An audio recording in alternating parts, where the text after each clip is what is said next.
In Upham's Corner's Comfort Kitchen, poets and spoken word artists started a dialogue through art about the future generations of their people and why reparations are in order. This is an opportunity for people to be educated as to what reparations are and also use the spoken word, use entertainment, using singing as a form of getting the word out.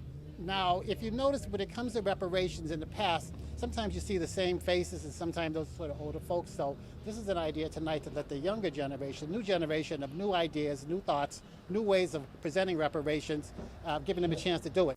A joint presentation from the Boston People's Reparations Commission and the New Democracy Coalition, Repair Reparations Elevation, filled hearts and minds.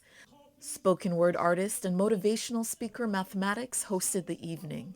Through poetry and rap, he's created a new image for himself, centered on giving back to his community.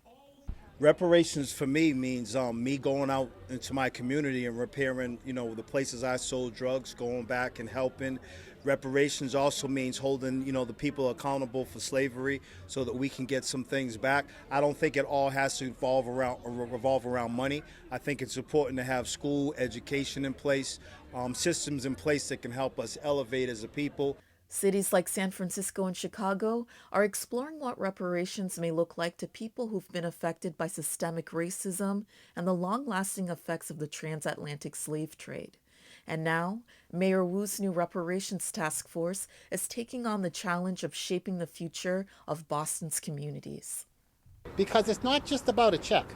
It's money is going to alleviate and help some problems, but it's our future that we need to be concerned with.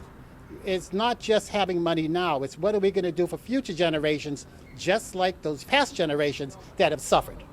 If there's any people who need to know what's going on with it, it's us. We don't want reparations defined for us. Reparations are going to be for us, defined by what we feel we want, what we deserve. But we're only going to know that if we know that we're unified in the cause of moving forward. It's a conversation that reparations advocates believe the youth should be part of, and that intent was reflected in the young artists who were part of the lineup. It was very good to know that there's people on your side, and it's good to represent yourself knowing that you're comfortable in your own skin. We've lost confidence, determination, effort, love, respect, and sincerity of soul.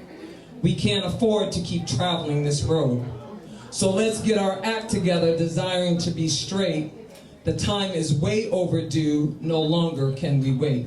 So reparations, when we get our due, both the financial and the land, we can begin, because it's a long road, because we're talking 400 years and counting of not having what was stolen from us. And so it will also, I believe, unify our communities of color, right? Because when we do more events like this and show the level of talent and the level of consciousness, we can each do our part in advocating for reparations, and just basically, and I say biblical justice because that's the best justice, but social, economic, racial justice, it comes with, when we get reparations as people of African descent, we can begin to get back, and then that can be the impetus for us to start to unify as a community and start doing the mindset shift, because nothing is going to change unless we